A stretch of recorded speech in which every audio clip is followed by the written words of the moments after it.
ரொம்பவே தீவிரமான ஒரு டாக்டிக்கல் ஃபைல் மாதிரி இருக்கு. சேக்ரெட் பிளட் சம்பவம்னு ஒரு நிகழ்வையும் அதிலிருந்து டாலர்னு ஒரு மர்ம நபர் எப்படி ஒரே ராத்திரியில உருவானார்னு இதுல தகவல்கள் இருக்கு. ஆமா, இதோட தலைப்பே டாலரின் எழுச்சின்னு இருக்கு. இது ஒரு சாதாரண திருட்டு கதை மாதிரி தெரியல.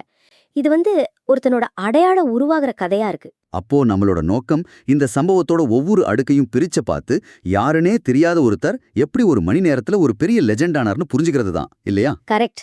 வாங்க இத முழுசா அலசி பார்க்கலாம். சரி, அப்போ இந்த டாலரின் எழுச்சி அது எங்க எப்படி ஆரம்பிச்சது? இந்த கேஸ் ஃபைலோட முதல் பக்கத்துல என்ன இருக்கு? கதை சன்செட் ஸ்லோப்ல ஆரம்பிக்குது. அங்க சன் ஆஃப் ஹெவன்னு ஒரு பெரிய சக்தி வாய்ந்த தலைவன் இருக்கான். அவன் தன்னோட பெரிய படையோட ஒரு பயங்கரமான மிருகத்து கூட சண்டை போட்டுட்டு இருக்கான். அந்த மிருகத்தோட பேரு சேக்ரெட் பிளட் பிளடி ஸ்லேயர். பார்க்கவே பயங்கரமா ஒரு பெரிய காளை மாதிரி இருக்கு. ஒரு நிமிஷம், சேக்ரெட் பிளட்னா அதுக்கு என்ன அர்த்தம்? இது ஏதோ ஸ்பெஷல் வகையா? ஆமா, நிச்சயமா. அது இந்த உலகத்துல மிருகங்களை அதோட சக்திக்கேத்த மாதிரி பிரிக்கிறாங்க. அதாவது சாதாரண, மியூட்டன்ட், அப்புறம் இந்த சேக்ரெட் பிளட். இந்த சேக்ரெட் பிளட் மிருகங்கள் ரொம்பவே சக்தி வாய்ந்தது. அதை கொல்றது கிட்டத்தட்ட அசாத்தியம். அப்படியா? ஆமா, சன் ஆஃப் ஹெவன் மாதிரி பெரிய தலைவர்களே பல மாதங்கள் திட்டமிட்டு பல ஆட்களோட உயிருக்கு பணம் வச்சுதான் இந்த மாதிரி ஒரு சண்டைக்கு போவாங்க. அப்போ அந்த சண்டையோட நோக்கம் அது என்ன? சும்மா வீரத்தை காட்டவா? அதுதான் இல்ல. உண்மையான பரிசு அது அந்த மிருகத்தோட உடம்புல இல்ல, அதோட ஆன்மால இருக்கு. ஓ, ஆன்மாவிலையா? ஆமா, ஒரு சேக்ரெட் பிளட் மிருகத்தை கொன்னா அதோட சேக்ரெட் பிளட் சோல் கிடைக்க வாய்ப்பு இருக்கு. ஆனா அந்த வாய்ப்பு 1% குறைவு. 1% தானா? ஆமா, ஒரு சூப்பர் ரேர் ஐட்டம், ஒரு லாட்டரி டிக்கெட் மாதிரி. அது கிடைச்சிட்டா ஒருத்தரோட தலைவிதியே மாறிடும். அந்த 1% வாய்ப்புக்காகத்தான் இவ்ளோ பெரிய யுத்தமே நடக்குது. ஓகே, இப்போ புரியுது. ரிஸ்க் ரொம்ப அதிகம், ஆனா ரிவார்டும் அந்த அளவுக்கு பெருசு, அப்படிதானே? நிச்சயமா. சரி, அப்போ சன் ஆஃப் ஹெவன் கிட்டத்தட்ட அந்த மிருகத்தை வீழ்த்திட்டான். பல மணி நேர போராட்டத்துக்கு பிறகு அந்த மிருக சாகர நிலைமைக்கு வந்துடுச்சு. அவனோட ஆட்கள் எல்லாரும் வெற்றி களிப்புல இருக்கும்போது இங்கதான் இந்த ட்விஸ்ட் வருதா? ஆமா, கரெக்ட். இங்கதான் இந்த முழு கதையோட போக்கியும் மாத்திர ஒரு சம்பவம் நடக்குது. ஒரு கல் குன்றுக்கு பின்னாடி மறைஞ்சிருந்த ஒருத்தன் சரியான நேரத்துல வெளியே வரான். அப்போ இவ்வளவு கஷ்டப்பட்டு அவங்க சண்டை போடும்போது எங்கிருந்தோ ஒருத்தன் ஆமா, ஒரு சந்தர்ப்பவாதி. சரியான சந்தர்ப்பவாதி. சந்தர்ப்பவாதத்தோட உச்சம்னே சொல்லலாம். சன் ஆஃப் ஹெவன் செஞ்ச எல்லா வேலையும் ஒரே ஒரு நொடியில தனக்கு சாதகமா பயன்படுத்திக்கிறான். அந்த மிருகம் பலவீனமா இருந்த கடைசி நொடியில ஒரே அடியில அதை கொன்னு அந்த கில் கிரெடிட்டா அவன் தட்டிட்டு போயிடுறான்.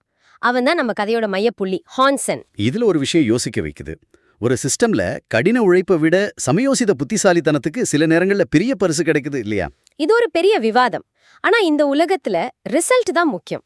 அந்த சிஸ்டம் நோட்டிபிகேஷன்ல சேக்ரெட் பிளட் பிளடி ஸ்லேயர் கில்டுன்னு வந்தது ஹான்சனுக்கு தான். அப்ப பரிசு அவனுக்கு தான். ஆமா. சரி, அப்படி என்ன பரிசு அவனுக்கு கிடைச்சது? அந்த 1% லாட்டரி அது அடிச்சுதா? அடிச்சுது. அதுவும் சாதாரணமா இல்ல, ஒரு டபுள் ஜாக்பாட் மாதிரி. அப்படியா? என்னது அது? ஒன்னு, அந்த மிருகம் கடைசியா பயன்படுத்தின கோல்டன் ஆக்ஸ். அது ஒரு சேக்ரெட் பிளட் வகை ஆயுதம். கோல்டன் ஆக்ஸ், அதோட மதிப்பு சுமார் 20 லட்சம் இருக்கும். 20 லட்சமா? அப்போ அவன் ராஜா தானே இனிமே? அதுதான் இல்ல. அங்கதான் அந்த கதையோட முதல் சிக்கலே வருது. அந்த கோடாரி ஒரு வரமாவும் சாபமாகவும் மாறுது. எப்படி? அதோட எடை தாங்க முடியாத அளவுக்கு அதிகம். இந்த ஃபைல்ல இருக்கிற தகவல் படி ஹான் ஷென்னோட சக்தி வெறும் 8 ஜீனோ பாயிண்ட்ஸ் தான். ஒரு நிமிஷம், ஜீனோ பாயிண்ட்ஸ்னா என்ன? கொஞ்சம் விளக்க முடியுமா? ஓ, நிச்சயமா. இந்த உலகத்துல ஒவ்வொருத்தரோட உடல் வலிமையையும் ஜீனோ பாயிண்ட்ஸ்ல தான் அளக்குறாங்க. ஒரு சாதாரண மனிதனுக்கு 0 to 10 பாயிண்ட்ஸ் இருக்கும். ஹான் ஷென் கிட்ட வெறும் 8 ஜீனோ பாயிண்ட்ஸ் தான் இருக்கு. அதாவது அவர் ரொம்ப பலவீனமானவன். அவனை யாரும் ஒரு பொருட்டாவே மதிக்க மாட்டாங்க. அப்போ அந்த பலவீனமான உடம்பால அந்த சக்தி வாய்ந்த கோடாரிய தூக்க முடியல. அது அவனை நிலத்தோட சேர்த்து அழுத்துது. இப்ப யோசிச்சு பார்க்கவே பதற்றமா இருக்கு.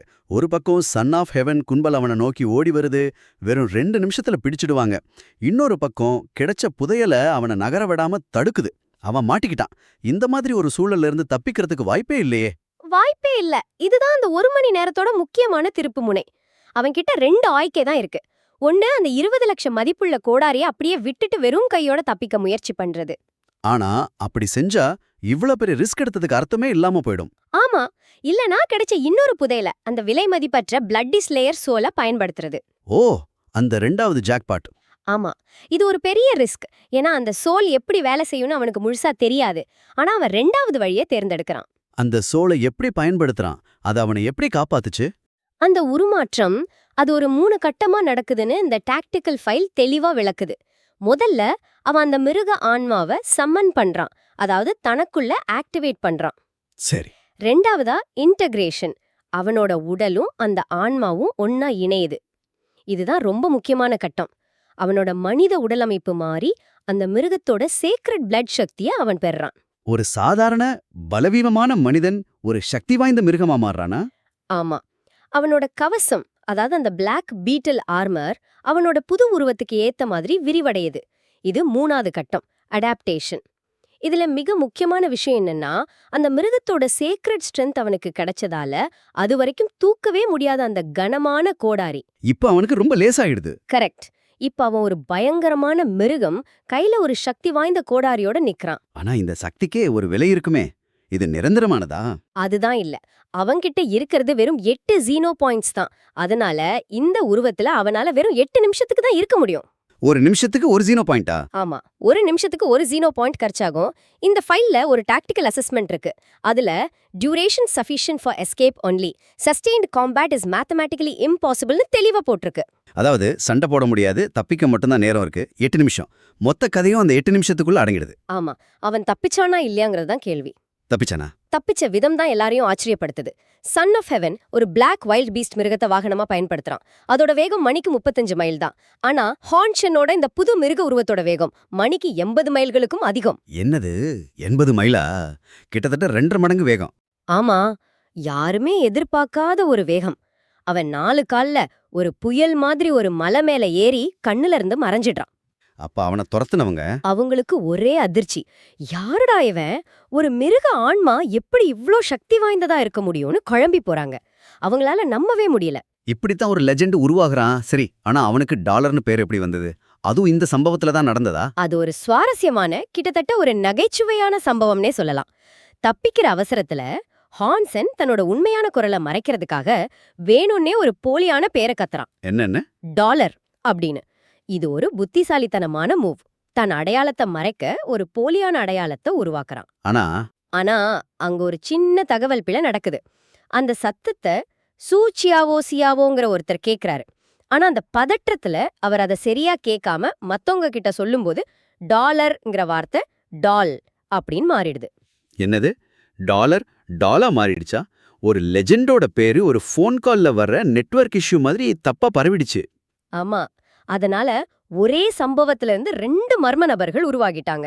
அந்த ஸ்டீல் ஆர்மர் ஷெல்டர் முழுவதுமே டாலர் யாரு டால் யாருன்னு ஒரே பேச்சாதான் இருக்கு. ஒரு சின்ன தகவல் பரிமாற்ற கோளாறு 2 லெஜெண்டுகளை உருவாக்கிடுச்சு. சரி, இந்த சம்பவத்துக்கு பிறகு அந்த ஷெல்டரோட நிலைமை என்ன? சன் ஆஃப் ஹெவன் சும்மா இருந்திருக்க மாட்டானே? சும்மா இருக்கல, அவனோட ரிப்போர்ட் கார்டுல டோட்டல் லாஸ்னு பெரிய ஸ்டாம்ப் குத்தி இருக்கு. அவனோட சொத்துக்கள் திருடப்பட்டது, எல்லார் முன்னாடியும் அவன் அவமானப்படுத்தப்பட்டான். இதனால அந்த ஸ்டீல் ஆர்மர் ஷெல்டர் முழுவதும் முடக்கப்படுது. வெளியாட்கள் உள்ள வரவோ உள்ள இருக்கிறவங்க வெளியே போகவும் முடியாது. ஒரு பெரிய தேடுதல் வேட்டை தொடங்குது. ஆனா இந்த சம்பவத்துக்கு அப்புறம் அங்க இருக்கிற ஒவ்வொரு பெரிய குழுவும் எப்படி எதிர்வினை ஆற்றுச்சுங்கிறத இந்த ஃபைல் தெளிவா பிரிச்சு காட்டுது. எல்லாருமே ஒரே மாதிரி யோசிக்கல இல்லையா? ஆமா, இதுதான் ரொம்ப முக்கியமான அரசியல் நகழ்வு. 3 விதமான எதிர்வினைகள் வருது. முதல்ல சன் ஆஃப் ஹெவன். அவனோட நோக்கம் பழி வாங்குறது. கரெக்ட். டாலரை பிடிச்சு அவமானப்படுத்தி கொல்லணும்னு நினைக்கிறான். அவனோட நிலை ஹாஸ்டைல் ஆக்டிவ். அவன் பகிரங்கமா எதிரியா மாறிட்டான். சரி, மத்த 2 பேர்? ரெண்டாவது சின்ஸ்வான், இன்னொரு சக்தி வாய்ந்த தலைவர். அவங்க இதை ஒரு வாய்ப்பா பாக்குறாங்க. தங்களோட வளங்களை அதிகப்படுத்துறது அவங்களோட நோக்கம். அப்போ அவங்க டாலரை தங்களோட குழுவுல சேர்க்க முயற்சி பண்றாங்களா? சேர்க்கவோ அல்லது அவங்கிட்ட இருக்கிற அந்த விலை மதிப்பற்ற பொருட்களை வாங்க வியாபாரம் பண்ணவோ நினைக்கிறாங்க. அவங்களோட நிலை டிப்ளமேட்டிக் கோவர்ட், ரகசியமா பேச்சுவார்த்தை நடத்த தயாரா இருக்காங்க. மூன்றாவது ஃபிஸ்ட் கை. அவரும் ஒரு வியாபாரி தான். அவரோட நிலை நியூட்ரல் இன்வெஸ்டிகேட்டிங். பரஸ்பர நன்மை இருந்தா யார் கூட வேணாலும் வியாபாரம் செய்வார். இது காட்டுற விஷயம் என்னன்னா, ஹான்சன் இப்ப வெறும் தேடப்படும் குற்றவாளி மட்டும் இல்ல. ஆமா, அவன் ஒரு மதிப்புமிக்க சொத்து. அவனுக்கு எதிரிகளும் இருக்காங்க, அதே சமயம் அவனை வச்சு ஆதாயம் பார்க்க நினைக்கிற கூட்டாளிகளும் இருக்காங்க. அவன் யாருங்கிறத பொறுத்து அவனோட எதிர்காலம் மாறும். சரி, இவ்ளோ பெரிய தேடுதல் வேட்டை, ஒரு பக்கம் எதிரி, இன்னொரு பக்கம் வியாபாரிகள்னு ஒரு பெரிய வலை விரிக்கப்பட்டிருக்கு. இதுக்கு நடுவுல ஹான்சன் எப்படி ஒளிஞ்சிருக்கான்? அவனோட தந்திரம் என்ன? அதாவது அசெட் கன்சீல்மெண்ட். அந்த 20 லட்சம் மதிப்புள்ள கோல்டன் ஆக்ஸ யாருக்கும் தெரியாம மலையடி வாரத்துல 1.2 மீட்டர் ஆழத்துல புதைச்சிடறான். ஓ, அந்த ஆயுதத்தை சமன் பண்ண முடியாததுனால இப்படி புதைக்கிறது தான் ஒரே வழியா? ஆமா. ரெண்டாவதா சமூக தன்னை மறைத்தல், சோஷியல் கேமஃப்ளாஜ். இதுதான் அவனோட மிகப்பெரிய பாதுகாப்பு. நான் முன்னாடியே சொன்ன மாதிரி ஹான்ஷனுக்கு வெறும் 8 ஜீனோ பாயிண்ட்ஸ் தான். அவன் ஒரு சாதாரணமான, யாரும் மதிக்காத ஒரு நபர். ஆமா, அதனால அவனை யாரும் சந்தேகப்படவே இல்ல. அந்த ஃபைல்ல ஒரு உரையாடல் கூட இருக்கு. லுவோத்தியான்யாங்கிற ஒருத்தர் சொல்றார், அந்த அயோக்கியன் ஹான்ஷனுக்காக ஏன் நேரத்தை வீணாடிக்கிறீங்க, அவன் எப்படி டாலரா இருக்க முடியும் அப்படின்னு. டாலருங்கிற அந்த மாபெரும் உருவத்துக்கும் ஹான்சென்னுங்கிற இந்த சாதாரண இளைஞனுக்கும் எந்த சம்பந்தமும் இருக்காதுன்னு எல்லாரும் முழுசா நம்புறாங்க.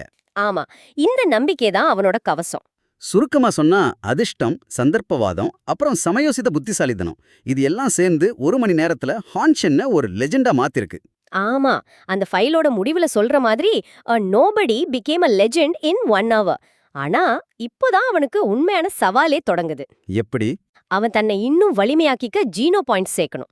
ஆனா அதே சமயம் தன்னோட அடையாளத்தை முழுசா மறைக்கவும் வேணும். அவனோட பிளாக் பீட்டில் ஆர்மரை கூட இனிமே பயன்படுத்த முடியாது. ஏன்? அதை பார்த்து அடையாளம் கண்டுபிடிச்சிருவாங்களா? நிச்சயமா. அதனால அவன் தனிமையில தான் செயல்பட்டாகணும். அவனோட ஒவ்வொரு அடியையும் ரொம்ப கவனமா எடுத்து வைக்கணும். அப்போ இப்போதைக்கு டாலர் யாருங்கிற ரகசியம் தான் அந்த ஸ்டீல் ஆர்மர் ஷெல்டரோட மிகப்பெரிய புதையல்.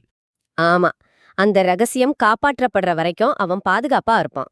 அது வெளியே தெரிஞ்சா அடுத்த நொடியே அவன் வேட்டையாடப்படுவான். இந்த முழு சம்பவத்தையும் நாம அலசி பார்த்துட்டோம். ஒரு சுவாரஸ்யமான கேள்வி எழுகிறது. இந்த கதையில உண்மையான மதிப்பு எதுல இருக்கு? அந்த 20 லட்சம் மதிப்புள்ள ஆனா ஆபத்தான கோல்டன் ஆக்ஸ்லயா, இல்ல விலைமதிப்பற்ற உருமாற வைக்கும் அந்த பிளட்டி ஸ்லேயர் சோல்லையா, இல்ல யாருக்கும் தெரியாத எல்லாரையும்